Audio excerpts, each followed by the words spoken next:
찬바람이 서울의 골목을 스치는 저녁, 12살 소녀 미나는 작은 발걸음으로 집을 향해 서둘렀다. 시장에서 어머니를 위해 몇 가지 식료품을 산 그녀는 작은 비닐봉지를 단단히 품에 안고 있었다.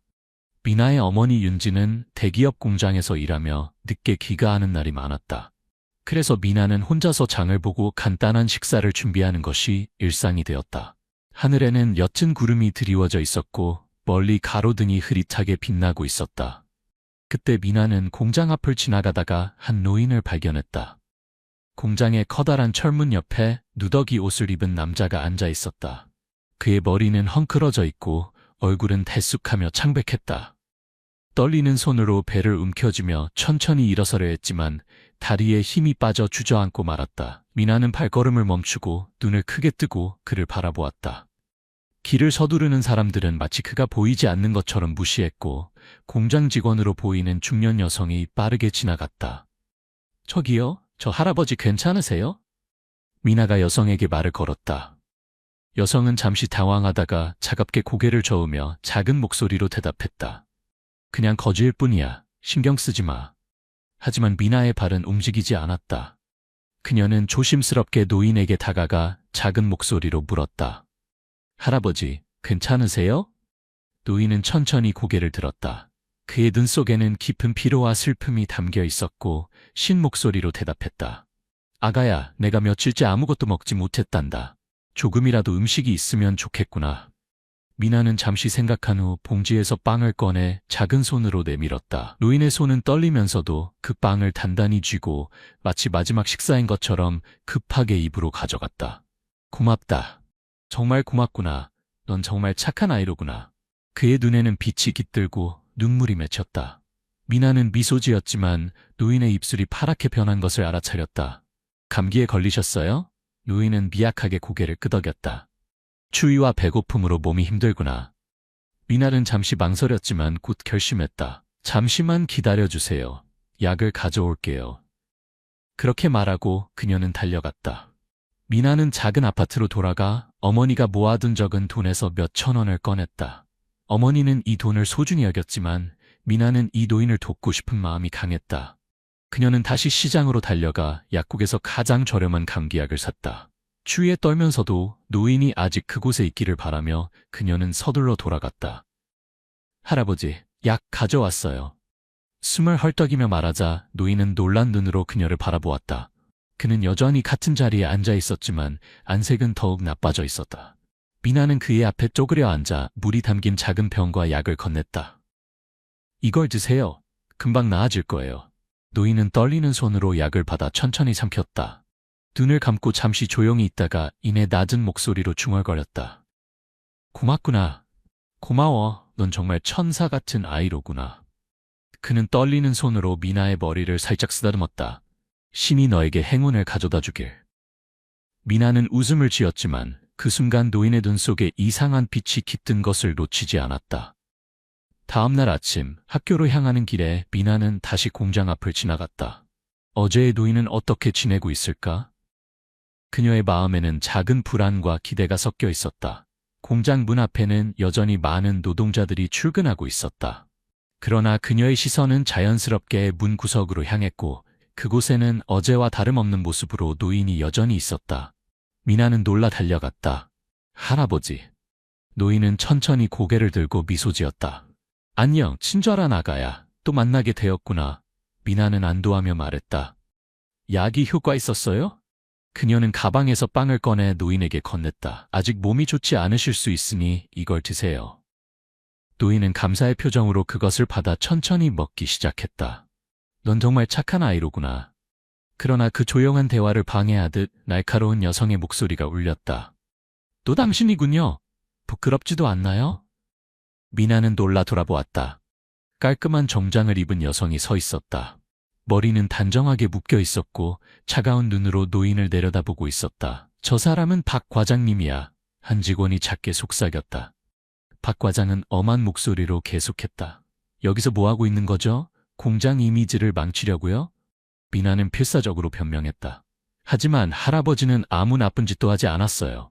그냥 조금 쉬고 계시는 것뿐이에요. 박 과장은 미나에게 비웃었다. 꼬마 아이가 뭘 안다고. 거지가 여기 앉아 있는 것만으로도 회사 평판을 떨어뜨린다고. 노인은 조용히 말했다. 내가 여기 있을 수밖에 없습니다. 그럼 당장 사라져.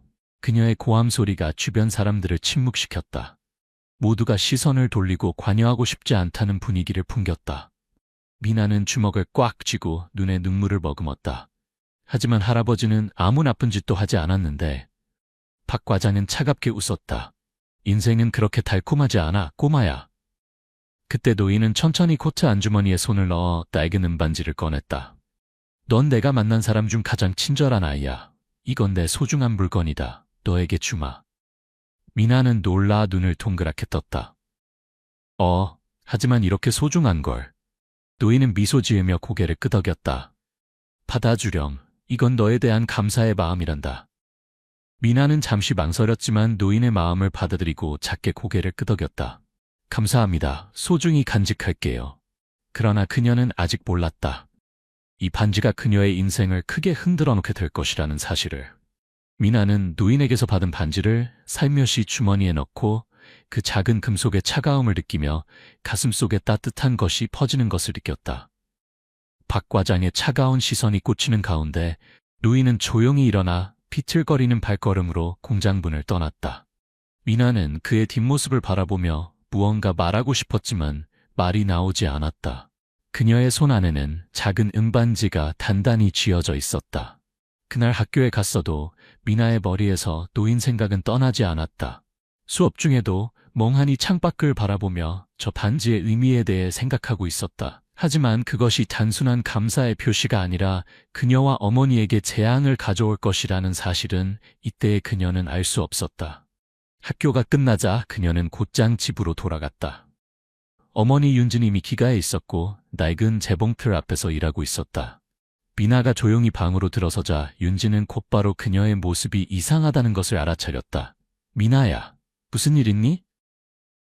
부드럽게 말을 건네자 미나는 잠시 망설였지만 주머니 속의 반지를 꽉 쥐었다. 엄마, 오늘 할아버지에게 이걸 받았어요. 그렇게 말하며 그녀는 반지를 꺼냈다. 윤지는 그것을 받아 한동안 자세히 들여다보았다. 반지는 단순한 낡은 은반지처럼 보였지만 어딘가 세공이 섬세하고 특별해 보였다. 엄마, 이게 뭔가 중요한 물건인가요? 미나의 말에 윤지는 이마를 찌푸렸다. 모르겠네. 하지만 모르는 사람에게서 이런 것을 받는 건 그리 좋지 않을 수도 있어. 그날 밤 모녀는 평소와 같은 소박한 식사를 하고 미나는 반지를 소중히 작은 상자에 넣어 책상 서랍에 보관했다. 그러나 그날 밤 공장에서는 엄청난 소문이 퍼지고 있었다. 윤진의 집에 거액의 돈이 배달됐대. 뭔가 수상한 일을 저지른 거 아냐? 저 노숙자랑 무슨 관계가 있는 게 아닐까? 소문은 순식간에 퍼져 다음날 아침 윤지가 공장에 출근하자 주변의 시선이 확연히 달라진 것을 느꼈다. 모두가 수군거리며 그녀를 빤히 쳐다보고 있었다. 안녕하세요 라고 인사해도 대답은 차가웠다. 점심시간 식당에서 혼자 식사를 하고 있던 윤지에게 박 과장이 다가왔다. 잠깐 좋을까? 차가운 목소리에 윤지는 고개를 들었다. 어제 당신 집에 거액의 돈이 배달됐다고 들었는데 그게 사실이야? 갑작스러운 질문에 윤지는 놀라 눈을 크게 떴다. 네? 돈이요? 그런 건 전혀 배달되지 않았는데요. 하지만 박 과장은 비웃으며 말했다. 시침이 떼지 마. 여러 직원이 봤다고 말하고 있어. 하지만 정말 아무것도 모르겠어요.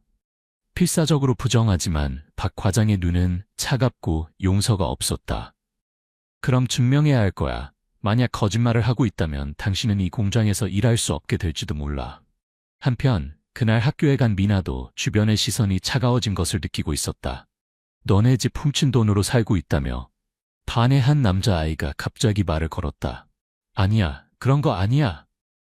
필사적으로 반박했지만 주위의 아이들은 수군거리며 차가운 눈으로 그녀를 바라보았다. 그런데 정말로 돈이 집에 왔어? 친구 지수가 걱정스럽게 물었다. 그런 거 몰라. 하지만 우리 엄마는 절대로 나쁜 짓을 안 해.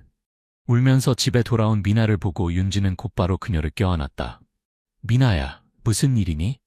그러자 미나는 눈물을 흘리며 오늘 있었던 일을 이야기했다. 학교에서도 모두가 우리 집이 돈을 훔쳤다고 말하고 있어요. 엄마, 정말 그런 거 아니죠? 윤지는 딸의 머리를 쓰다듬으며 작게 고개를 끄덕였다. 물론이지. 하지만 뭔가 이상해. 다시 반지를 보자. 윤지는 다시 반지를 자세히 들여다보았다. 혹시 이 반지가 연관되어 있을까? 그러나 그 다음날 상황은 더욱 악화되었다. 공장에서 박 과장이 전 직원을 모아놓고 선언했다. 어제도 말씀드렸지만 회사의 신용을 잃게 하는 행위는 용납되지 않습니다. 우리는 철저히 조사하여 부정행위를 한 자에게는 엄중히 대처할 것입니다. 그녀의 시선은 윤지에게 향했고 직원들 사이에서 의심의 눈초리가 쏟아졌다. 윤지 씨, 정말로 돈에 대해 아무것도 모르세요? 한 동료가 조심스럽게 물었다. 정말 아무것도 모릅니다. 윤지는 필사적으로 대답했지만 아무도 믿어주지 않았다. 증거가 없으면 우리는 믿을 수 없어요. 그날 일을 마치고 귀가한 윤지는 한숨을 쉬며 의자에 덜썩 앉았다. 미나는 살며시 그녀에게 차를 건네며 말했다. 엄마, 이 반지 때문에 이런 일이 생긴 걸까요? 그럴지도 모르겠구나. 하지만 버리는 것도 뭔가 이상한 느낌이야. 둘은 잠시 조용히 생각에 잠겼다. 그때 미나가 문득 생각났다. 저기 엄마, 이 반지를 주신 할아버지를 만나면 뭔가 알 수 있지 않을까요? 다음 날 미나는 학교에 가기 전 공장 앞을 지나며 할아버지를 찾았다. 그러나 어디에도 모습은 보이지 않았다. 며칠을 계속 찾아봤지만 노인은 홀연히 사라져 버렸다. 마치 처음부터 존재하지 않았던 것처럼. 한편 공장에서는 윤지에 대한 의혹이 깊어만 갔고 마침내 박 과장은 최종 결정을 내렸다.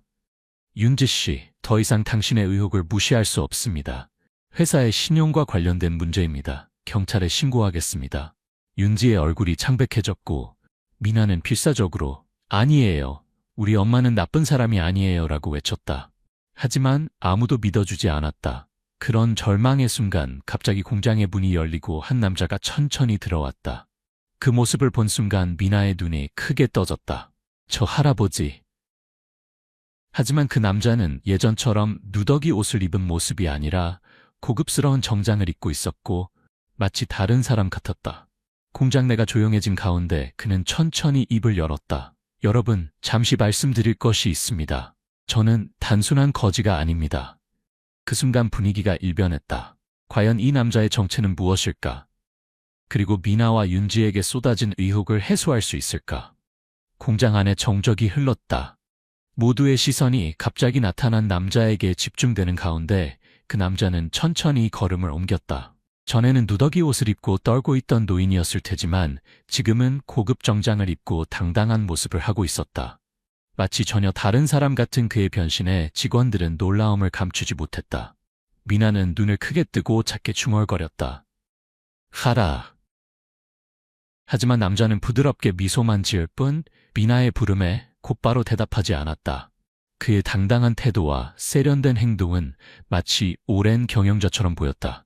그런 상황에서 박 과장이 한 발 앞으로 나와 험악한 표정으로 그를 노려보았다. 당신은 대체 누구시죠? 여기는 공장 관계자 외에는 출입을 금지하고 있습니다. 함부로 들어오다니 무슨 일입니까? 남자는 조용히 미소를 지은 채 공장의 직원들을 천천히 둘러보았다. 그리고 차분한 목소리로 말했다.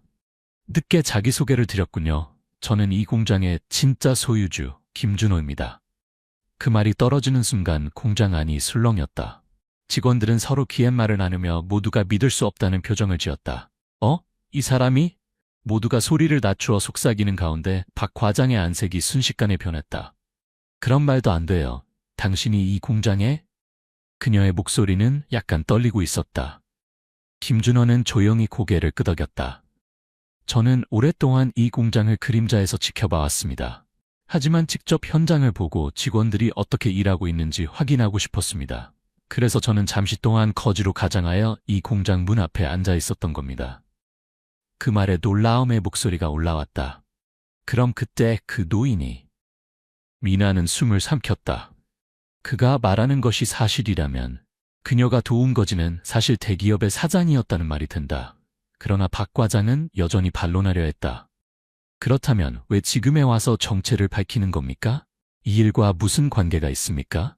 그녀의 목소리에는 조조함이 묻어났다. 김준호는 날카로운 시선을 보냈다. 그것은 바로 여기 있는 소녀 미나 덕분이다. 그의 말에 미나는 놀랐고 주변의 시선이 그녀에게 모였다. 저요. 미나는 당황하며 중얼거렸다. 내가 거짓 모습을 하고 있을 때 아무도 나를 쳐다보지 않았어. 모두가 나를 보고도 곧바로 무시했고 때로는 욕설을 퍼붓는 사람도 있었지. 하지만 김준호는 미나를 부드러운 눈으로 바라보았다. 오직 이 소녀만이 내게 손을 내밀어 음식을 나누고 약을 사러 뛰어가고 나를 걱정해 주었지. 그녀의 순수한 마음에 나는 구원을 받았다. 그녀 같은 사람이 오늘날의 세상에 아직 있다는 것을 알고 희망을 느꼈다. 미나는 그 말에 가슴이 뜨거워졌다. 그녀는 단지 눈앞에서 어려움을 겪고 있는 사람을 돕고 싶었을 뿐이었다. 하지만 그것이 이런 형태로 평가받게 될 줄은 전혀 생각지 못했다. 그러나 장내의 분위기는 차츰 바뀌어갔다. 직원들 사이에서 그런 일이 있었어? 미나가 그렇게 대단한 일을 했구나. 라는 감탄의 목소리가 올라오기 시작했다. 한편 박 과장은 아직 포기하지 않았다. 그렇다고 해서 윤지 씨에게 거액의 돈이 보내진 것에 대한 설명이 되지 않아요.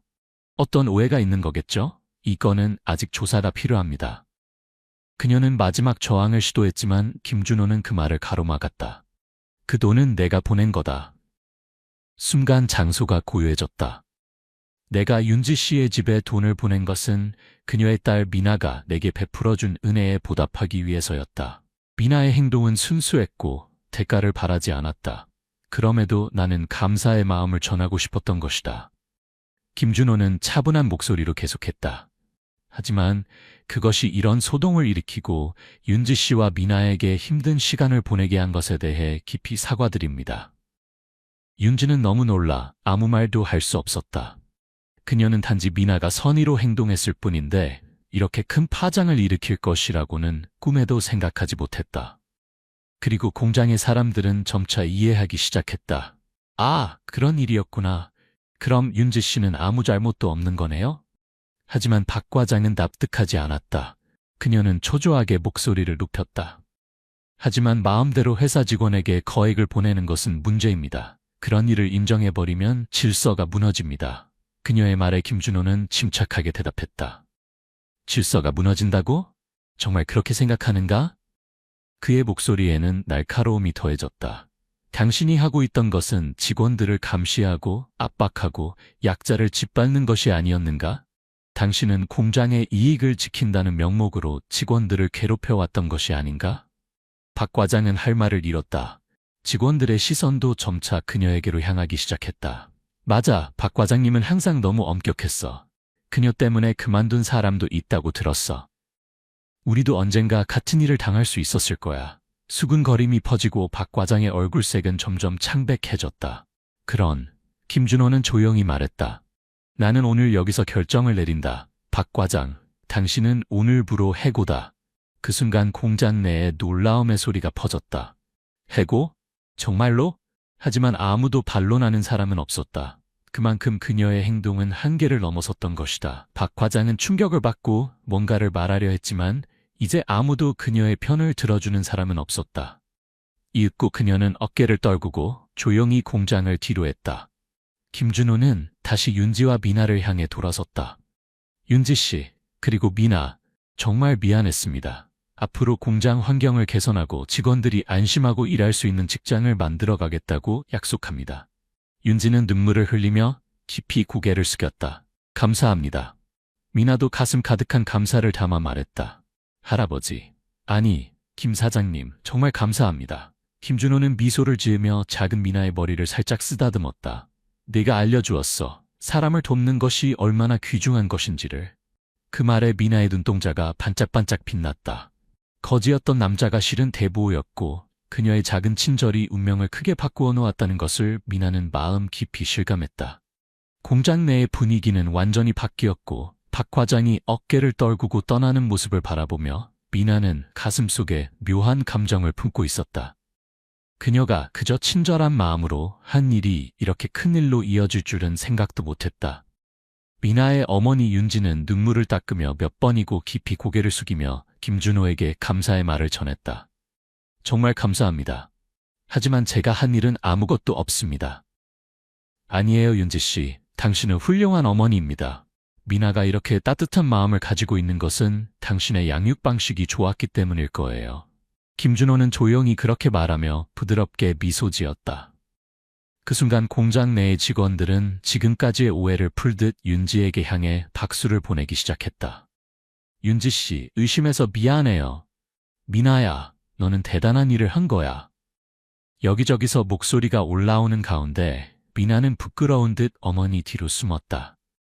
네, 저는 그저 할아버지가 어려워 보여서.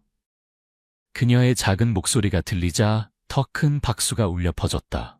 그러나 김준호는 아직 할 말이 남아 있었다. 그리고 저는 여기서 여러분에게 한 가지 더 전할 것이 있습니다. 공장 내가 다시 조용해지는 가운데 김준호는 한 걸음 앞으로 나왔다. 저는 이 공장을 더 나은 환경으로 만들고 싶습니다. 직원들이 안심하고 일할 수 있는 곳, 모두가 자긍심을 가질 수 있는 직장으로 만들 생각입니다. 직원들은 그의 말에 깊이 고개를 끄덕였다.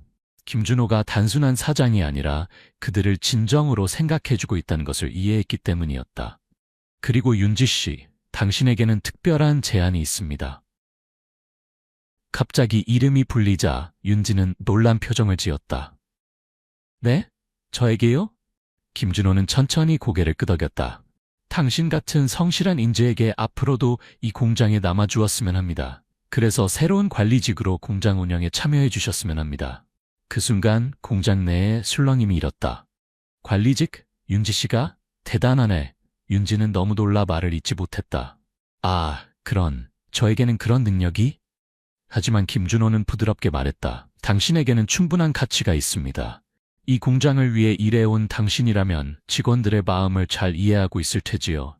앞으로의 공장 개혁에는 당신 같은 사람이 필요합니다. 윤지는 잠시 생각한 후 미나 쪽을 바라보았다. 딸은 눈을 반짝이며 엄마, 정말 대단해요. 엄마라면 분명 잘할 수 있을 거예요. 라고 흥분된 목소리로 말했다. 윤지는 눈가를 누르며 깊은 숨을 들이마시고 힘차게 고개를 끄덕였다. 네, 제가 할 수 있는 일이라면 최선을 다하겠습니다. 그 말에 공장 내 모든 사람이 큰 박수를 보냈다. 그 후 공장의 분위기는 순식간에 바뀌었다. 예전에는 엄격하고 숨막히는 환경이었지만 직원들 간의 신뢰가 깊어지고 더 나은 직장으로 탈바꿈해 갔다. 그리고 무엇보다도 윤지의 위치는 크게 바뀌어 그녀는 일에 자부심을 갖게 되었다. 그로부터 며칠 후 김준호는 다시 미나와 윤지에게 특별한 제안을 가져왔다. 미나야, 너에게는 더 큰 가능성이 있어. 나는 네 미래를 응원하고 싶어. 그래서 네 학비는 모두 내가 부담할 생각이다. 네? 미나와 윤지 모두 너무 놀라 소리를 질렀다. 하지만 그것은 너무... 윤지는 당황하며 말했지만 김준호는 부드럽게 미소 지었다. 이것은 은혜 갚음이 아니라 너의 재능에 대한 투자야. 너 같은 아이가 미래에 반드시 놀라운 일을 이룰 거야. 나는 그 미래를 보고 싶구나. 미나는 잠시 생각한 후 작게 고개를 끄덕였다. 감사합니다, 하라. 아니, 김 사장님. 그녀의 미소는 마치 빛처럼 빛나고 있었다. 그 후 미나는 열심히 공부하며 더 나은 미래를 향해 걸어가기 시작했다. 그리고 공장 사람들도 역시 그녀의 순수한 친절을 잊지 않았다. 그로부터 몇 년 후 미나는 훌륭한 성인으로 성장하여 꿈을 젓는 중에 언젠가 자신도 누군가를 도울 수 있는 존재가 되고 싶다고 생각하게 되었다. 당시 단지 친절한 마음으로 도운 한 사람이 이렇게 큰 기적을 가져다 줄 것이라고는 생각지도 못했다. 그리고 그녀의 인생은 그날을 기점으로 크게 바뀌어갔다. 그로부터 몇 년이 흘러 미나의 인생은 크게 바뀌어 있었다. 그날 공장 문 앞에서 만난 노인이 실은 대기업의 사장이었다는 것, 그리고 그녀의 작은 선행이 자신과 어머니뿐만 아니라 많은 사람들의 운명을 바꾸게 될 거라고는 꿈에도 생각하지 못했다. 하지만 그 후에 그녀의 인생은 바로 그 일이 모든 시작이었다. 김준호의 지원을 받아 미나는 학업에 열중했다. 어머니 윤지는 공장에서 관리직으로서의 역할을 다하며 직장 환경을 크게 개선하는 데 기여했다. 예전엔 엄격하고 차가운 공기가 흐르던 공장도 이제는 직원들이 서로 돕고 자부심을 가지고 일할 수 있는 곳으로 변해갔다. 미나는 학교에서 우수한 성적을 거두게 되었고 특히 수학과 과학에 관심을 가지기 시작했다. 어머니와 함께 보내는 시간은 줄었지만 그만큼 그녀는 성장하고 자신의 길을 찾는 데 모든 힘을 쏟았다. 그리고 무엇보다도 그녀는 결코 잊지 않았다. 사람을 돕는 것의 중요성을. 아무리 작은 행동이라도 그것이 누군가의 인생을 바꿀 수도 있다는 것을. 어느 날 고등학교를 졸업할 무렵이었다. 미나는 오랜만에 공장을 찾았다. 낯익은 장소, 낯익은 사람들. 그리고 무엇보다도 그녀를 기다리고 있던 것은 김준호였다. 오랜만이에요. 김 사장님, 미나는 밝게 인사했다. 오, 미나, 건강해 보이는구나. 훌륭하게 자랐구나. 김준호는 미소 지으며 한때 작았던 소녀가 이제는 완전히 어른이 된 모습을 보고 고개를 끄덕였다. 어머니에게 들었어. 네가 대학에 진학한다고? 네, 장학금을 받아 서울의 대학교에서 공부하게 되었어요. 미나는 기쁘게 대답했다. 정말 축하한다. 네가 이렇게 자신의 길을 갈 수 있게 된 것을 보니 나는 정말 자랑스럽구나. 김준호는 그렇게 말하며 문득 추억에 잠긴 듯 눈을 가늘게 떴다. 그때 일을 기억하니? 내가 공장 앞에서 떨고 있을 때 네가 준 빵과 약을. 물론 기억해요. 그때는 그저 할아버지가 어려워 보여서. 미나는 약간 쑥스러운 듯 웃었다. 하지만 그것이 이렇게 큰일로 이어질 줄은 전혀 생각도 못했어요. 김준호는 조용히 고개를 끄덕이고 주머니에서 무언가를 꺼냈다. 그것은 그때 미나에게 건넸던 은반지였다. 이건 말이다. 지금도 나에게 소중한 물건이야. 내가 가지고 있는 동안 이 반지가 행운을 가져다 주지 않았나? 미나는 반지를 바라보며 추억이 하나둘씩 떠올랐다. 의심받고, 어머니가 고통받고, 그리고 모든 진실이 밝혀진 날. 그 일들이 있었기에 그녀는 지금 여기에 있는 것이다. 그렇네요. 하지만 그것뿐만 아니라 아니, 김 사장님이 저희를 믿어주셨기 때문에 제가 지금 여기 있는 거예요. 김준호는 조용히 웃으며 믿은 건 나가 아니야. 네가 스스로 길을 열었던 거야 라고 말했다. 그래서 나는 앞으로도 계속 너를 응원할 거야. 너는 분명 큰일을 이룰 거야. 그 말에 미나는 힘차게 고개를 끄덕였다. 저도 언젠가 누군가의 도움이 되는 사람이 되고 싶어요. 할아버지가 저를 도와주셨던 것처럼요. 그날 미나는 서울로 떠났다. 새로운 삶, 새로운 도전, 그리고 새로운 꿈.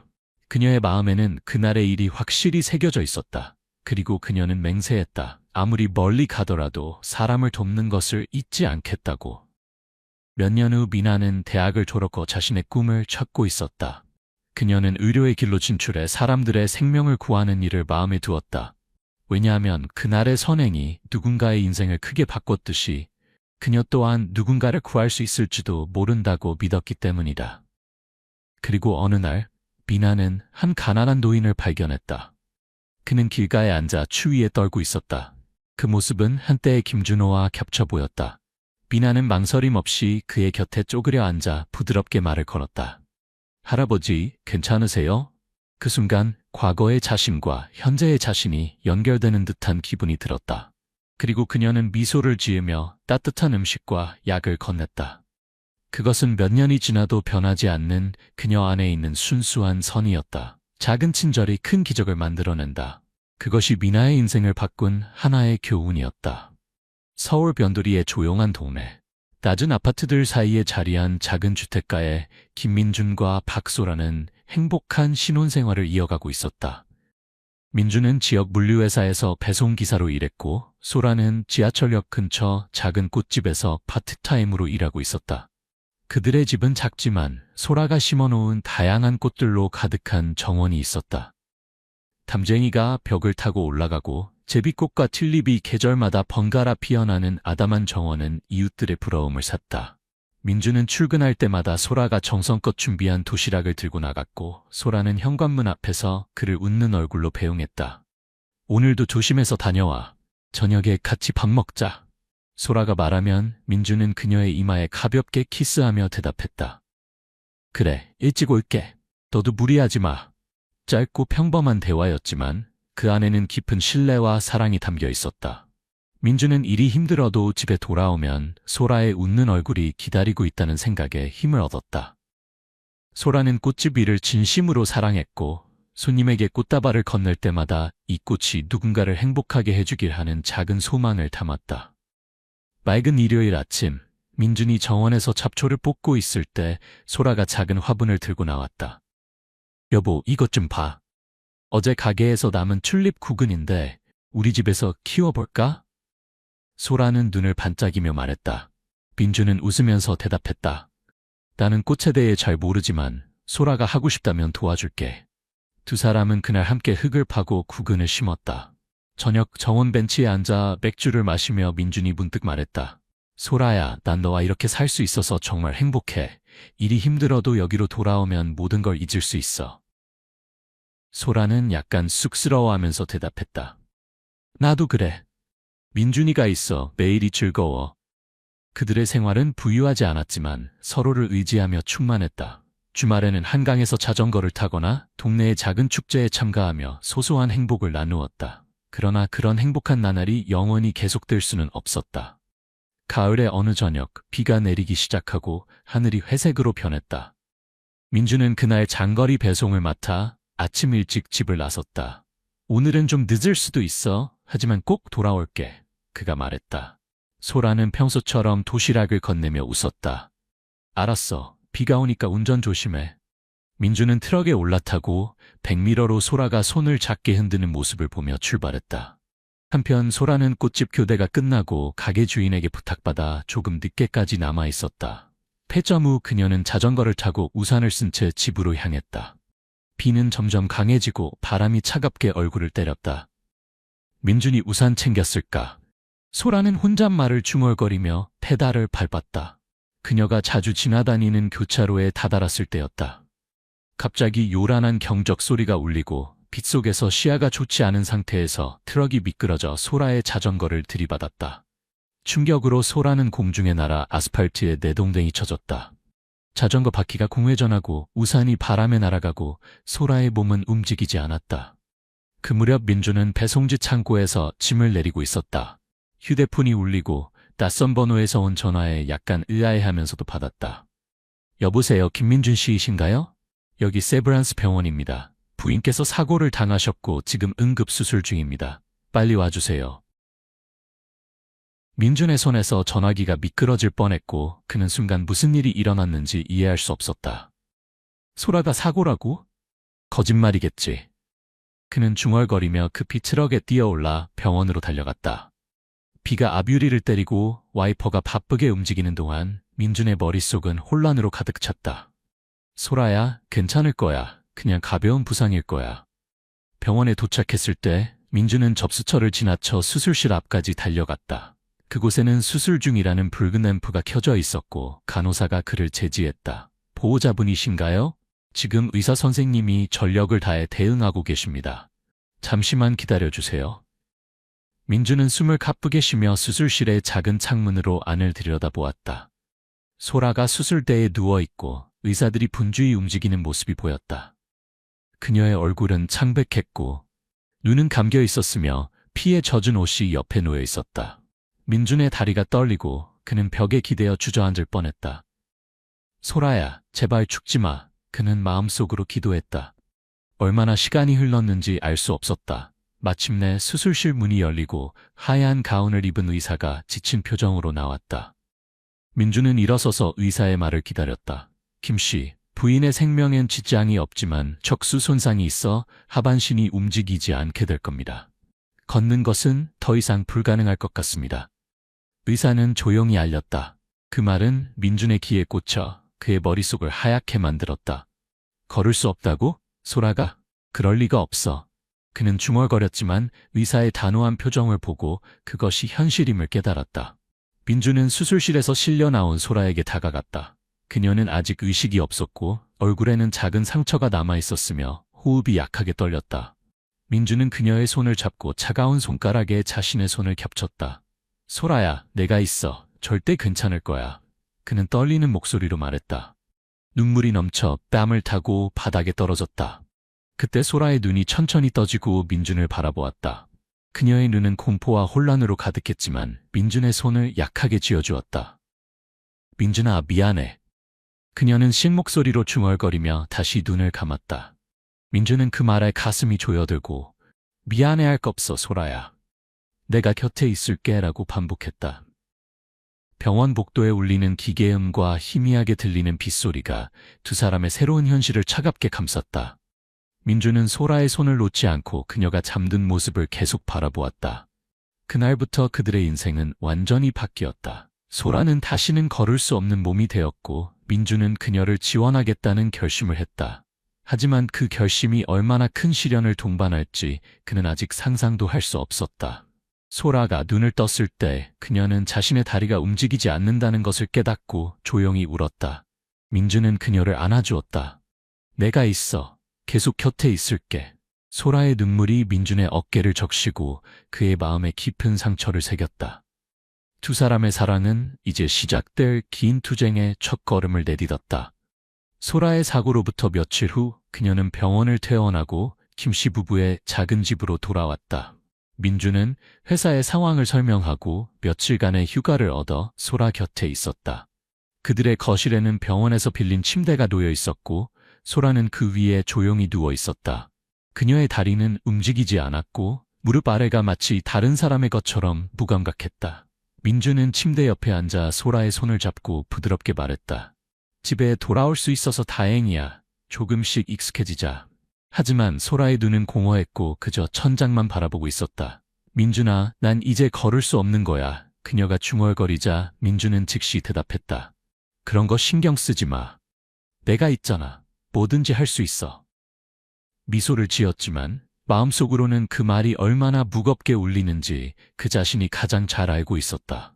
소라는 억지로 미소를 지으려 했지만 곧 눈물이 넘쳐 베개를 적셨다. 미안해, 민준아. 난 이런 몸이 돼버렸어. 민주는 사과하지 마. 소라가 살아있는 것만으로도 나는 충분해. 라고 반복했다. 처음 며칠은 민준에게 소라를 격려하는 것이 전부였다. 그는 아침 일찍 일어나 죽을 만들고 소라의 입에 숟가락을 가져다 주었다. 그녀가 흘리면 부드럽게 닦아주며 자, 더 먹어. 건강해지려면 먹어야지라고 농담처럼 말했다. 소라는 조금씩 먹기 시작했지만 그녀의 눈에는 예전의 빛이 없었고 민주는 그 변화에 가슴이 조여들었다. 일터로 돌아갈 날이 다가오자 민주는 이웃주부에게 부탁해 낮 동안 소라를 돌봐달라고 했다. 무슨 일이 있으면 바로 전화해주세요. 그는 반복해서 당부했다. 소라에게는 나 저녁에는 돌아올게. 기다려줘라고 약속했다. 소라는 작게 고개를 끄덕이며 응, 조심해서 다녀와 라고만 말했다. 그 목소리는 약했고 민주는 트럭에 올라탈 때 가슴에 무거움을 느꼈다. 일터로 돌아간 민준의 매일은 상상 이상으로 혹독했다. 아침 일찍 집을 나와 짐을 나르고 밤늦게 귀가했다. 돌아오자마자 소라의 돌봄이 시작되었다. 그녀를 침대에서 휠체어로 옮기고 화장실에 데려가고 몸을 닦아줬다. 소라는 처음에 내가 할 수 있어 라고 저항했지만 손이 떨려 잘 움직이지 못했고 얜 결국 민준에게 의존할 수밖에 없었다. 미안해, 이런 일까지 시키게 해서. 그녀가 말할 때마다 민준은 웃으며 부부잖아, 당연한 거지라고 대답했다. 하지만 밤중에 혼자 부엌에 서 있을 때 피로가 온몸을 덮쳐 그는 싱크대에 기대어 눈을 감았다. 어느 날 밤 민준이 소라의 몸을 닦아주고 있을 때 그녀가 갑자기 울기 시작했다. 나는 이런 게 싫어. 민준이에게 이런 일 시키는 것. 목이 메어 말했다. 민준은 수건을 내려놓고 그녀를 안아주었다. 소라야, 난 네가 있는 것만으로도 행복해. 나에게 의지해도 돼. 소라의 어깨가 떨리고 민준의 가슴에 눈물이 스며들었다. 그 순간 그는 소라를 지지하는 것이 자신의 사명이라고 다시 한번 느꼈다. 시간이 흐르면서 두 사람의 생활은 새로운 형태로 자리 잡기 시작했다. 민준은 일하는 틈틈이 소라에게 전화를 걸어 오늘 점심에 먹고 싶은 거 있어? 라고 물었고 돌아오는 길에 그녀가 좋아하는 찹쌀떡을 사왔다. 소라는 조금씩 웃음을 되찾고 민준이 귀가하면 오늘 옆집 이 아주머니가 떡볶이 가져다 주셨어 라고 보고하기 시작했다. 민준은 다행이다. 소라를 만나러 오는 사람이 있어서 나도 기뻐 라고 말하면서도 마음속으로는 그녀가 조금이라도 외로움을 느끼지 않게 해주는 것에 안도했다. 하지만 현실은 녹록지 않았다. 소라의 치료비와 약값이 쌓이고 민준의 급여만으로는 부족해졌다. 그는 동료에게 고개를 숙여 돈을 빌리고 휴일에도 잔업을 받아들였다. 어느 날 회사 선배가 민준아, 너 요즘 안색이 안 좋다. 무리하지 마라고 말을 걸었지만 민준은 괜찮습니다. 그냥 좀 바쁠 뿐이에요 라고 얼버무렸다. 하지만 집에 돌아와 소라가 잠든 모습을 보면 그는 자신의 피로를 잊었다. 그녀의 가늘어진 팔이나 날이 갈수록 야위어가는 얼굴을 보면 내가 더 노력해야지라고 자신을 채찍질했다. 동네 사람들의 태도도 변하기 시작했다. 처음에는 동정의 눈으로 보던 이웃들이 점차 뒷담화를 하기 시작했다. 김씨, 젊은데 힘들겠네. 부인이 저렇게 되니 앞으로 어떡하려나. 민준이도 좀 더 자유롭게 살아도 될 나이인데 불쌍해. 민준은 그런 소리를 듣고도 무시했지만 어느 날 동네 마트에서 장을 보고 있을 때 낯선 아주머니가 당신 부인 때문에 힘들죠? 잘하고 있어요 라며 어깨를 두드렸다. 민준은 감사합니다라고만 대답하고 서둘러 가게를 나왔다. 집에 돌아와서 그는 그 말을 소라에게 숨기고 오늘 일하다가 재미있는 손님을 만났어 라며 웃기는 이야기를 시작했다. 소라가 살짝 웃으면 민준은 마음이 조금은 가벼워졌다. 그러나 소라 자신도 고통받고 있었다. 그녀는 자신의 몸이 움직이지 않는 것에 적응하지 못하고 거의 매일 밤 악몽을 꾸었다.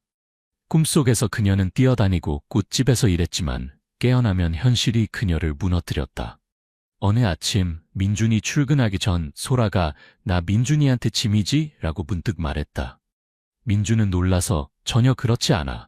소라는 내 보물이야 라고 강하게 부정했지만 소라의 눈은 슬픔에 젖어 있었다. 하지만 내가 있으면 민준이는 자유롭게 살 수 없잖아. 내가 죽는 편이. 소라가 말하려 할 때 민준은 그녀의 어깨를 꽉 잡고 그런 말 하지 마. 난 네가 없으면 안 돼. 라고 소리쳤다. 소라는 눈을 동그랗게 뜨고 민준을 바라보며 눈물을 흘렸다. 미안해 민준아. 미안해. 그녀가 중얼거리자 민준은 그녀를 안아주며 사과하지 마. 내가 곁에 있으니까 라고 반복했다. 그날부터 민준은 소라가 그런 생각을 하지 않도록 더 신경을 썼다. 그는 퇴근하면 소라가 좋아하는 사극 DVD를 틀어 함께 보며 웃었다. 소라가 예전에 민준이랑 영화관 갔었지라고 말하면 민준은 또 가자. 휠체어로도 들어갈 수 있는 곳 찾아볼게 라고 약속했다. 소라는 작게 고개를 끄덕이며 민준의 손을 잡았다. 하지만 아무리 노력해도 소라의 마음의 상처는 쉽게 낫지 않았다. 어느 날 밤 민준이 잠에서 깨어나 보니 소라가 벽을 향해 어깨를 떨고 있었다. 그녀는 울고 있었다. 민준은 살며시 다가가 그녀의 등에 손을 얹었다. 소라야, 무슨 일이야? 뭐 안 좋은 일 있었어? 물으니 그녀는 고개를 저으며 아무것도 아니야. 그냥 민준이한테 미안해서 라고 말했다. 민준은 그녀를 부드럽게 끌어안았다. 난 행복해 소라야. 네가 있어줘서. 소라의 눈물이 멈추지 않았고 민준의 발 안에서 그녀는 작게 떨었다. 경제적 압박도 커져갔다. 민준은 빚이 불어나는 것을 막지 못했고 어느 날 은행에서 독촉장이 왔다. 그는 소라에게 숨기고 처리했지만 마음속으로는 초조함이 쌓였다. 이대로라면 집을 잃을지도 모른다. 그는 한밤중에 혼자 고민했다. 동네 사람들의 소문도 그치지 않았고 민준 씨, 저런 부인 두고 힘들겠네 라고 직접 말하는 경우도 있었다. 민준은 아내니까요 라고만 대답하고 웃음을 잃지 않았지만 마음속에서는 그 말이 가시처럼 박혔다. 소라 역시 자신의 존재가 민준을 고통스럽게 한다고 느끼고 더욱 내면으로 침잠했다.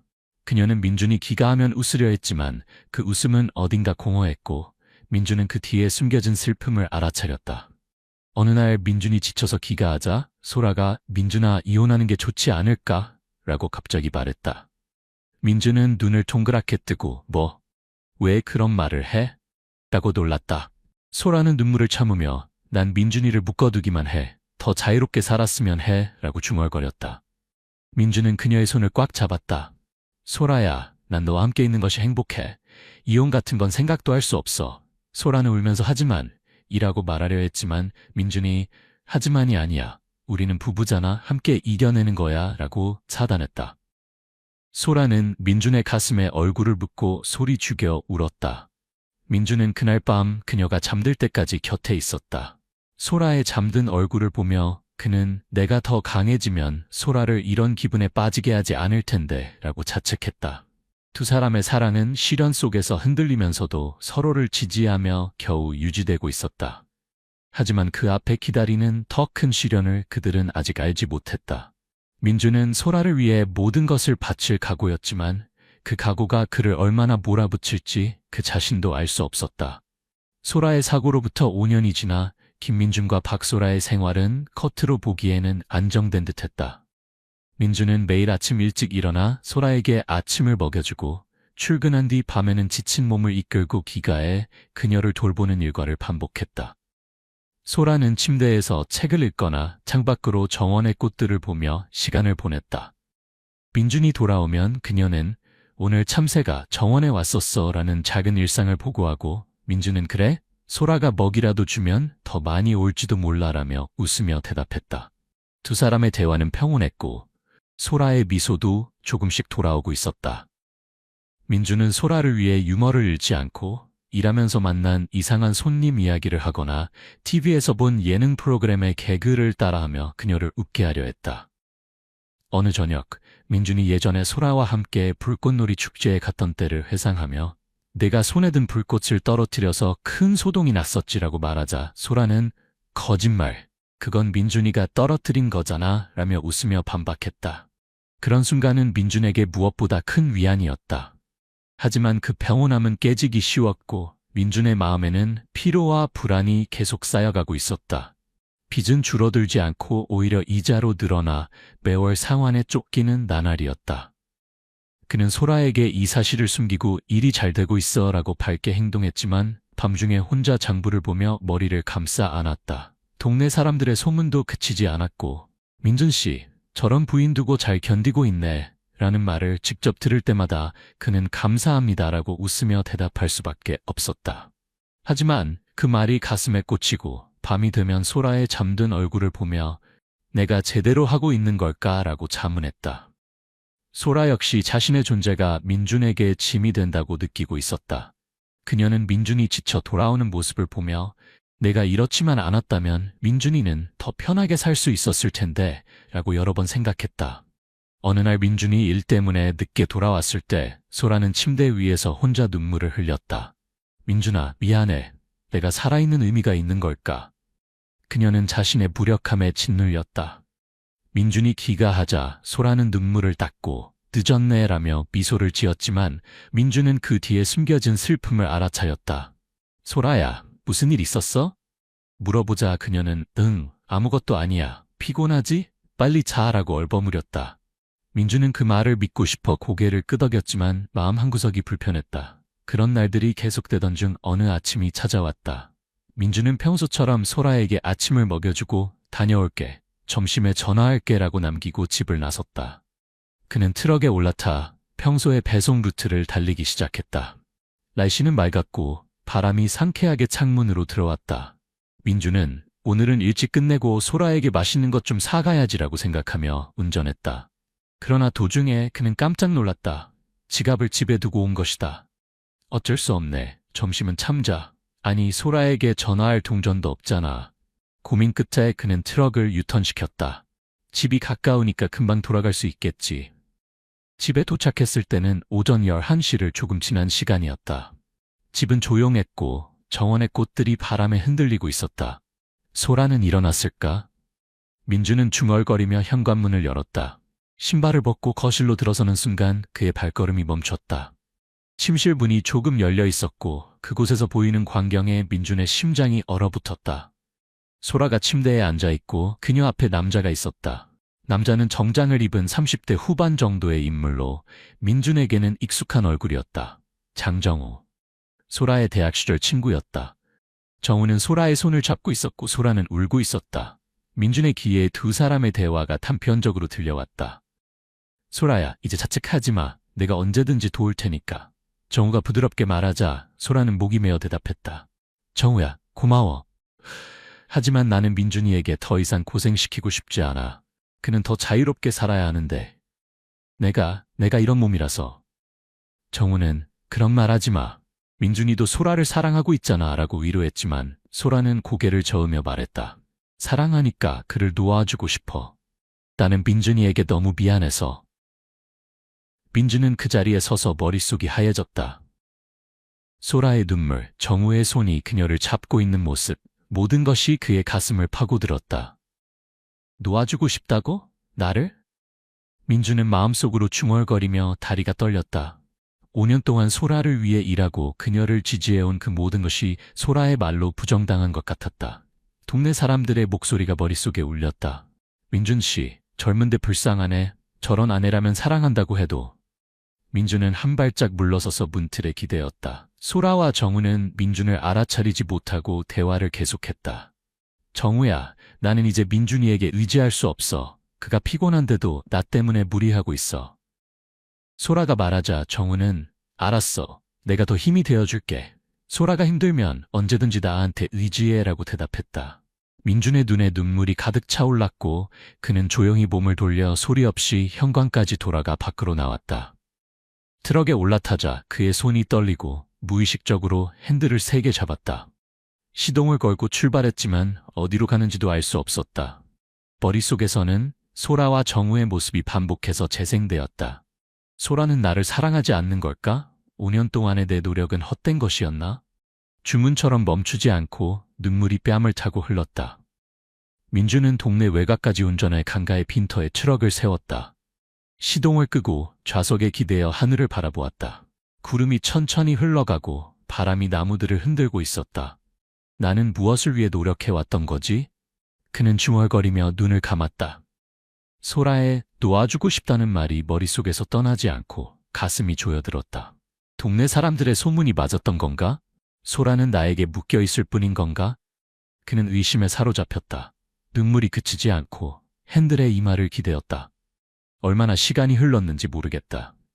해가 기울고 하늘이 주황색으로 물들 무렵 민준은 마침내 고개를 들었다. 소라에게 물어봐야 해. 무엇이 진실인지 제대로 이야기해야 해. 결심하고 그는 집으로 향했다. 귀가했을 때는 9시가 넘은 시간이었다. 집안은 조용했고 소라는 침대에 누워 눈을 감고 있었다. 자고 있는지 자는 척을 하고 있는지 알 수 없었다. 민준은 그녀 옆에 앉아 가만히 바라보았다. 소라의 뺨에는 눈물 자국이 있었고 민준의 마음은 더욱 혼란스러워졌다. 소라야, 일어났어? 작게 부르자 그녀의 눈이 천천히 떠졌다. 민준아, 늦었네. 그녀가 쉰 목소리로 말하자 민준은 일이 길어져서 라고 얼버무렸다. 그의 눈이 부풀고 부어있는 것을 보고 그녀는 말문이 막혔다. 소라야, 오늘 무슨 일 있었어? 부르니 그녀는 아무것도 아니야 라고 눈을 피했다. 민준은 그 태도에 짜증과 슬픔이 섞여 그래 라고만 대답하고 일어섰다. 침실을 나와 거실 소파에 앉아 그는 천장을 올려다보았다. 소라와 정우의 모습이 머릿속에서 떠나지 않고 가슴이 조여들었다. 소라는 나에게 아무 말도 하지 않을 생각인가? 나를 속이고 있는 건가? 의심이 커지고 그는 주먹을 꽉 쥐었다. 밤이 깊어갔지만 민준은 잠들 수 없었다. 소라에 대한 사랑과 배신당했을지도 모른다는 공포가 그를 괴롭혔다. 다음 날 아침 민준은 평소처럼 소라에게 아침을 준비해 주었지만 말수가 적었다. 출근할게라고만 남기고 집을 나섰다. 트럭 안에서 그는 결심했다. 오늘 밤 소라에게 제대로 물어봐야 해. 모든 것을 말하지 않으면 나도 소라도 괴로울 뿐이야. 일하는 내내 민준의 머릿속은 소라와 정우 생각으로 가득 찼다. 배송지 창고에서 짐을 내리면서도 그는 자신에게 말했다. 소라가 날 사랑하지 않는다니 그럴 리가 없어. 하지만 정우의 손이 소라를 잡고 있는 모습이 머릿속에 각인되어 떠나지 않고 마음이 혼란스러웠다. 저녁 민준은 집으로 돌아왔다. 소라는 침대에 앉아 책을 읽고 있었다. 다녀왔어 라고 말하자 그녀는 어서 와라며 작게 웃었다. 민준은 그 미소에 잠시 안도했지만 곧 결심을 굳혔다. 소라야? 할 말이 있어. 그가 진지한 목소리로 말했다. 소라가 고개를 들고 불안하게 뭐? 라고 묻자 민준은 숨을 들이쉬고 말했다. 어제 나 집에 돌아왔었어. 지갑을 잊어서. 그때 정우가 여기 있는 걸 봤어. 소라의 얼굴이 순간 창백해지고 손에 든 책이 떨렸다.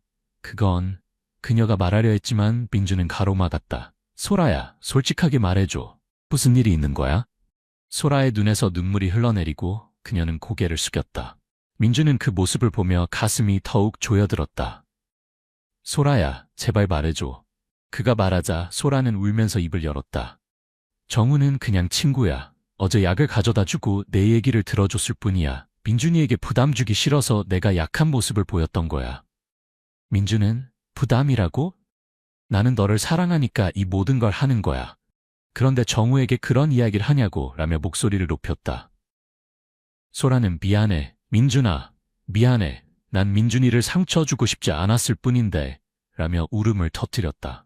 민준은 그 눈물을 보며 분노와 사랑이 뒤섞여 아무 말도 할 수 없게 되었다. 그는 일어나 침실을 나갔다. 거실에서 혼자 민준은 머리를 감싸 안았다. 소라를 믿고 싶은데 마음이 흔들렸다. 나는 소라를 행복하게 해주지 못하는 걸까? 그는 자문하며 눈물을 참았다. 두 사람 사이에 생긴 균열은 쉽게 메워지지 않을 것 같았다. 민준이 정우와 소라를 목격한 날 이후 집안의 공기는 무겁고 팽팽해졌다. 소라는 눈물을 흘리며 정우와는 아무 일도 없어. 그냥 내가 약한 모습을 보였을 뿐이야. 민준이를 상처 주려는 의도는 전혀 없었어라고 반복했지만 민준의 마음은 쉽게 납득할 수 없었다. 그러면 왜 나에게 말하지 않은 거야? 나는 내 남편이잖아. 힘들면 나한테 의지하면 되는데. 그는 목소리를 떨며 말했다. 소라는 민준이가 피곤한 걸 알고 있으니까 더 이상 부담 주기 싫어서 라고 중얼거렸다. 그 말에 민준의 가슴이 조여들었다. 부담이 아니야. 난 너를 사랑하니까 이 모든 걸 하는 거라고. 반박했지만 소라의 눈물이 그치지 않고 민준은 더 이상 아무 말도 할 수 없었다. 그는 침실을 나와 거실 소파에 앉아 머리를 감싸 안았다. 소라의 말이 머릿속을 맴돌고 정우의 손이 그녀를 잡고 있는 모습이 다시 떠올랐다. 나는 소라에게 믿음을 받지 못하는 건가? 5년 동안 필사적으로 해왔는데 자문하며 그의 눈에서 눈물이 흘러내렸다. 소라를 사랑하는데도 그녀가 자신을 멀리하려 하는 것 같아 민준의 마음은 혼란스러웠다. 소라는 침실에서 혼자 울면서 민준의 말을 떠올렸다. 난 민준이를 상처 줬을 뿐이야. 어떻게 해야 하지? 그녀는 베개에 얼굴을 묻었다. 밤이 깊어가도 두 사람은 서로에게 말을 걸지 못했고 침묵이 집을 감쌌다. 다음 날 아침, 민준은 평소처럼 아침을 준비했지만 소라와 눈을 맞추지 않았다. 출근할게라고만 남기고 집을 나섰다. 트럭에 올라타며 그는 생각했다. 이대로는 안 돼. 제대로 이야기해야 해. 하지만 마음속에서는 소라에 대한 의심과 사랑이 충돌하고 있었다. 일하는 내내도 민준의 머릿속은 소라로 가득했다. 소라는 나를 사랑하지 않는 게 아니야. 하지만 정우에게 의지한다는 건 내가 부족하다는 뜻일까? 생각하며 가슴이 아팠다. 점심시간에 휴대폰을 손에 쥐었지만 소라에게 전화할 용기가 나지 않았다. 저녁, 민준은 집으로 돌아가지 않고 동네 외곽의 강가에 트럭을 세웠다. 강물을 바라보며 그는 중얼거렸다. 나는 소라를 행복하게 해주지 못하고 있는 걸까? 5년 동안 그녀를 지원하기 위해 일해왔지만 그것이 소라에게는 부담이었을지도 모른다는 생각에 민준은 눈을 감았다. 바람이 차갑게 뺨을 쓰다듬고 그는 잠시 거리를 두기로 결심했다. 집에 돌아오자 소라가 침대에서 책을 읽고 있었다. 다녀왔어 라고 작게 말하니 그녀는 어서 와 라고 대답했지만 목소리가 떨렸다. 민준은 그녀 옆에 앉아 말했다. 소라야, 난 좀 생각할 게 있어. 며칠 집을 비울게. 소라가 고개를 들고 내가 뭘 잘못했어? 라고 당황해서 물었다. 민준은 아니, 네가 잘못한 게 아니야. 내가 머리를 정리하고 싶을 뿐이야. 걱정하지 마 라고 대답했다. 소라는 민준아, 가지마. 내가 잘못했으니까 라며 눈물을 글썽였지만 민준은 곧 돌아올게. 소라야, 네, 기다려줘 라고만 말하고 짐을 챙겨 집을 나섰다. 소라는 침대 위에서 민준아, 미안해 라고 중얼거리며 울음을 터뜨렸다. 민준은 트럭을 타고 동네를 벗어나 예전에 배달하던 시골길을 달렸다. 산간의 작은 마을에 도착하자 그는 낡은 민박집에 머물렀다. 방창문에서 보이는 논과 멀리 산들이 민준의 마음을 조금 진정시켰다. 밤에 그는 이불에 누워 소라는 지금 뭐 하고 있을까? 라고 생각했다. 그녀를 사랑하는데도 의심이 사라지지 않고 민준은 나는 소라에게 무엇을 바라고 있는 걸까? 라고 자문했다. 다음 날 민준은 민박집 근처를 걸었다. 논 옆으로 흐르는 개울물 소리가 조용히 울려 퍼지고 바람이 풀을 흔들고 있었다. 걷다가 나이든 부부가 집 앞에서 채소를 씻고 있는 것이 눈에 들어왔다. 남편이 아내에게 이것 좀 깨끗이 씻어라고 말하니 아내가 시끄러워. 직접 하지 그래라며 웃으며 대꾸했다. 두 사람은 말을 주고받으면서도 평온한 분위기를 풍기고 있었다. 민준은 그 광경을 보며 멈춰서서 중얼거렸다. 사랑이란 이런 것인지도 모르겠네. 완벽하지 않아도 서로 의지하며 사는 것, 그것이 소라가 바라는 것이 아닐까 하고 그는 생각하기 시작했다. 민주는 그날 밤 민박집 공마루에 앉아 하늘을 올려다보았다. 별이 반짝이고 멀리서 벌레 소리가 들렸다. 소라는 나를 놓아주고 싶다고 했지만 그건 나를 사랑하기 때문이야. 내가 의심한 것은 잘못이었어. 깨닫자 그의 가슴이 뜨거워졌다. 5년 동안 소라를 지원해온 것은 의무가 아닌 사랑이었다. 소라가 정우에게 의지한 것도 민준을 생각하는 마음에서였다는 것을 이해했다. 민준은 소라에게 사과해야겠다고, 더 이상 떨어지지 않겠다고 결심하고 돌아갈 준비를 시작했다. 하지만 그 결심이 시험받는 사건이 기다리고 있었다. 다음 날 비가 내리기 시작하고 민준은 집을 향해 출발했다. 어두워질 무렵 빗속에서 그는 집 앞에 트럭을 세웠다. 우산 없이 젖은 채로 현관을 열자 집 안은 조용했다. 소라야, 다녀왔어. 침실로 향하며 부르자 충격적인 광경이 눈에 들어왔다. 소라가 침대 가장자리에 반쯤 쓰러져 바닥으로 떨어질 듯했다. 그녀의 손이 떨리고 가까운 테이블에 놓인 물이 든 컵에 닿으려 하고 있었다. 얼굴은 땀에 젖어 있고 숨이 거칠었다. 소라야. 민준이 외치며 그녀에게 달려갔다. 소라를 침대로 되돌려 눕히고 뭐 하고 있었어? 라고 당황해서 물었다.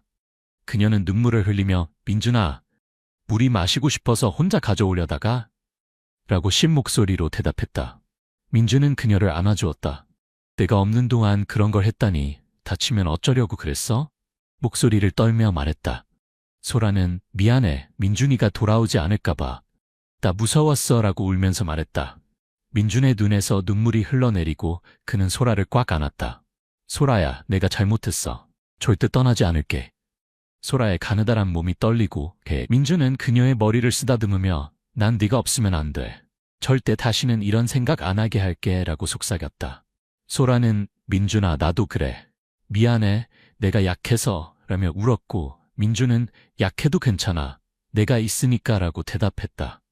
두 사람은 서로 아는 채로 빗소리만 울려 퍼지는 방에서 시간을 보냈다. 그날 밤 민준은 소라 곁에 앉아 그녀의 손을 잡았다. 소라야, 나 어제까지 너무 많이 생각했어. 정우 일로 널 의심해서 미안해. 사과하자. 소라는 응, 내가 제대로 이야기하지 않아서 민준이를 힘들게 했어. 미안해 라고 대답했다. 민준은 이제 괜찮아. 서로 제대로 마주보면 돼 라고 말했고 소라는 작게 고개를 끄덕였다. 비가 그치고 창문으로 달빛이 스며드는 어둠 속에서 민준은 이제 어떻게 할까? 라고 물었다. 소라는 민준이와 함께 있고 싶어. 그것만으로 충분해 라고 대답했고 민준은 나도 그래. 소라와 함께 살아가겠다고 약속했다. 두 사람 사이에 있던 의심과 거리가 조금씩 녹아내리기 시작했다. 다음 날 아침 민준은 오늘은 회사에 가지 않고 좀 쉴게 라고 소라에게 말했다. 그녀는 놀라며 괜찮아? 라고 물었고 민준은 소라가 중요하니까 일보다 내가 우선이야 라고 웃었다. 소라는 눈을 촉촉하게 적시며 민준아, 고마워 라고 속삭였다. 민준은 그날 소라와 함께 정원의 꽃을 보며 시간을 보냈다. 이 튤립 5년 전에 심은 거지 라고 말하자 소라는 그래, 그때 민준이가 물을 너무 많이 줘서 내가 혼냈잖아 라고 웃었다. 두 사람은 웃음을 나누며 오랜만에 평화로운 시간을 공유했다. 민준은 앞으로는 더 많이 이렇게 지내자. 일을 줄이고 너와 함께 있는 시간을 늘릴게 라고 제안했고 소라는 근데 돈은 어떻게 해? 라고 걱정했지만 민준은 어떻게든 될 거야. 소라가 웃어주는 것만으로도 나는 충분해 라고 대답했다. 소라는 민준아, 정말 고마워. 나 행복해 라고 말하며 민준의 손을 잡았다. 그 순간 민준은 5년간의 고생이 보상받은 것 같았다. 소라를 의심했던 자신을 후회하면서도 그녀와의 유대가 아직 살아있다는 것에 안도했다. 민준은 소라야, 앞으로도 나한테 의지해. 내가 너를 지킬게 라고 약속했고 소라는 응, 나도 민준이를 지지할게. 할 수 있는 일 조금씩 늘려갈 거야 라고 대답했다. 두 사람은 새로운 한 걸음을 내딛기로 결심하고 서로에게 기대었다. 저녁 때 민준이 소라를 휠체어에 태워 정원으로 나가자 하늘이 붉게 물들어 있었다. 아름답다라고 소라가 말하자 민준은 소라와 함께 보니까 그렇지라고 대답했다. 소라는 웃으며 민준이 예전부터 말솜씨 좋았지라고 놀렸다. 민준은 진심이야? 네가 있어서 모든 게 아름답게 보여라고 말했고 두 사람은 손을 맞잡았다. 비가 갠 하늘 아래 민준과 소라는 서로를 지지하며 앞으로의 길을 걸어갈 결심을 새롭게 했다. 의심과 갈등을 넘어 두 사람의 사랑은 다시 강하게 맺어졌다. 민준과 소라가 다시 마음을 통한 날부터 두 사람의 생활에 변화가 찾아왔다. 그 비 오던 밤, 민준은 소라를 안아주며 절대 떠나지 않을게라고 약속했고, 소라는 눈물을 흘리며 나도 민준이와 함께 있고 싶어 라고 대답했다. 그 말이 민준에게 새로운 결심을 심어주었다. 그는 다음날 아침 소라에게 일을 좀 줄일게. 너와 더 많은 시간을 보내고 싶어 라고 선언했다. 소라가 그래도 돈은 어떻게 해? 걱정돼라고 말하자 민준은 괜찮아. 어떻게든 할 수 있어. 네가 웃어주는 게 더 중요해 라고 웃으며 대답했다. 소라는 눈을 촉촉하게 적시며 민준아, 고마워. 정말 고마워 라고 중얼거리며 그의 손을 잡았다. 민준은 그날부터 물류회사 일을 줄이고 집에서 할 수 있는 일을 모색하기 시작했다. 그는 소라가 꽃을 좋아한다면 그것으로 무언가 할 수 있지 않을까 생각하고 집 정원을 이용해 작은 꽃집을 시작하는 아이디어를 떠올렸다. 소라에게 소라야, 너 꽃에 대해 잘 알잖아. 집에서 꽃을 팔아보지 않을래? 라고 제안하자 그녀는 놀라며 내가 할 수 있을까?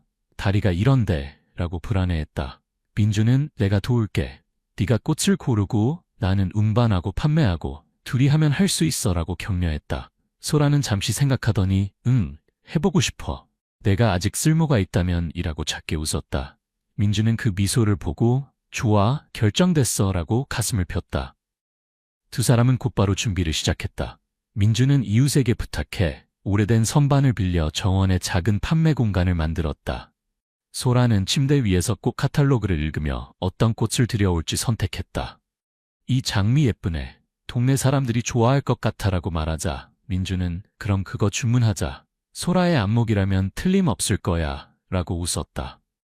물건 조달은 민준이 트럭으로 시장까지 가서 싸고 좋은 꽃을 사왔다. 첫날은 겨우 두세 다발만 팔렸지만 소라가 휠체어를 타고 정원에 나와 감사합니다 라고 손님에게 고개를 숙이자 이웃 아주머니가 소라씨 열심히 하네. 다음에도 올게 라고 말해주었다. 민준은 그 광경을 보며 소라야, 너 최고야 라고 중얼거리며 그녀의 손을 잡았다. 소라는 민준이가 있어서 그래. 나 혼자면 아무것도 못해 라고 대답했고 두 사람은 웃음을 나누었다. 꽃집은 조금씩 자리를 잡기 시작했다. 동네 사람들이 김신의 꽃은 정성이 담겨 있는 것 같아라고 칭찬하고 주말이면 단골 손님들이 정원에 모이기 시작했다. 민준은 소라를 휠체어로 정원에 데려가 그녀가 꽃다발을 포장하는 것을 도왔다. 소라는 처음에 손이 떨려 잘하지 못했지만 민준이 천천히 해도 돼. 소라다운 꽃다발이 가장 좋아 라고 격려하자 그녀는 조금씩 자신감을 되찾았다. 예전에 꽃집에서 일할 때 이런 느낌이었지 라고 소라가 말하자 민준은 지금이 더 좋아. 너와 함께하니까 라고 대답했다. 소라는 눈을 촉촉하게 적시며 민준아, 고마워. 내가 다시 살아있는 것 같아 라고 중얼거렸다. 민준은 그 말에 가슴이 뜨거워지고 나도 그래. 소라가 있어서 매일 노력할 수 있어 라고 대답했다. 두 사람의 유대는 꽃을 통해 더욱 깊어졌다. 경제적으로는 여전히 어려웠다. 꽃집 수입은 적었고 빚상환에 쫓기는 일상은 계속되었다. 하지만 민준은 돈보다 더 중요한 것이 있다고 생각하고 소라와의 시간을 우선시했다. 어느 날 이웃 할아버지가 민준 군, 옛날에 우리 할머니랑 함께 텃밭 가꾸던 생각이 나는구나. 너희 보면 행복이란 게 이런 거라는 생각이 들어라고 말하자 민준은 감사합니다. 소라와 함께라면 저도 행복합니다 라고 대답했다.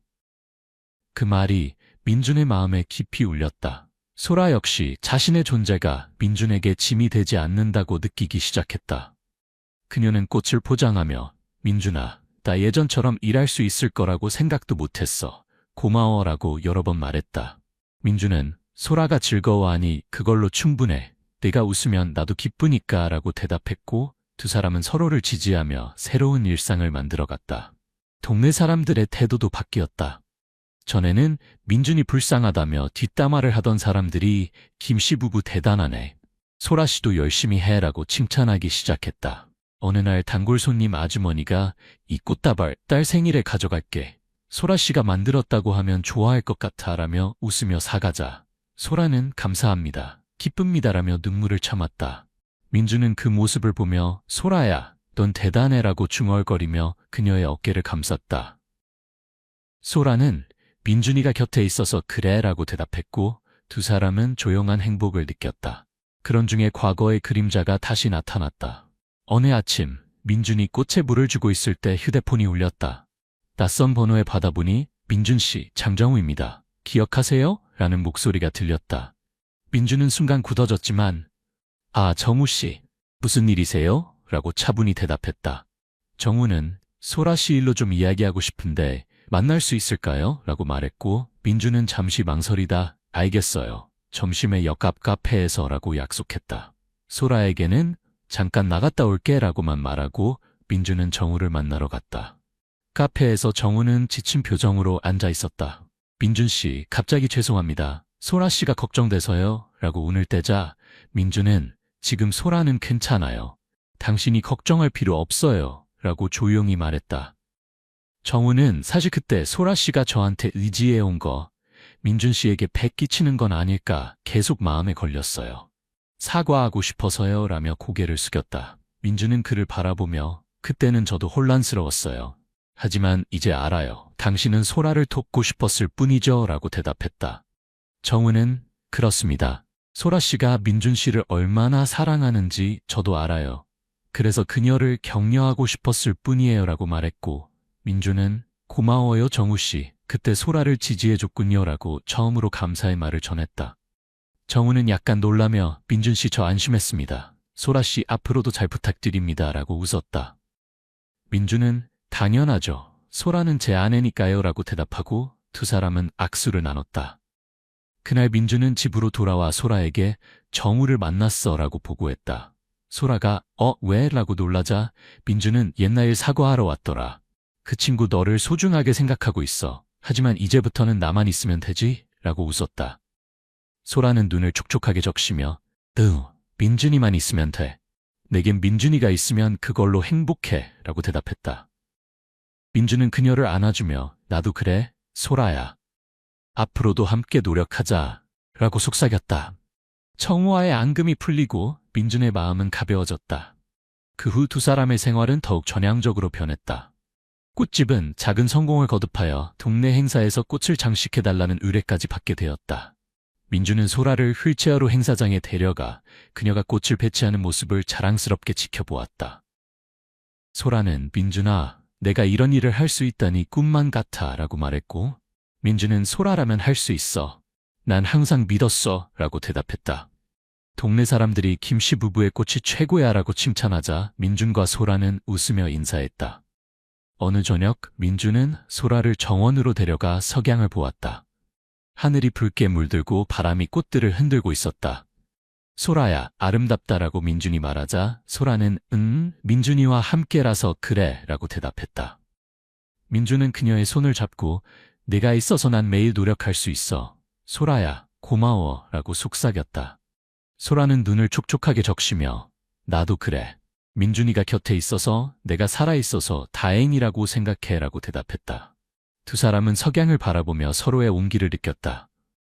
5년간의 시련을 이겨내고 민준과 소라는 새로운 행복을 찾았다. 꽃집은 크게 성장하지 않았지만 두 사람의 유대는 그 어느 때보다 강했다.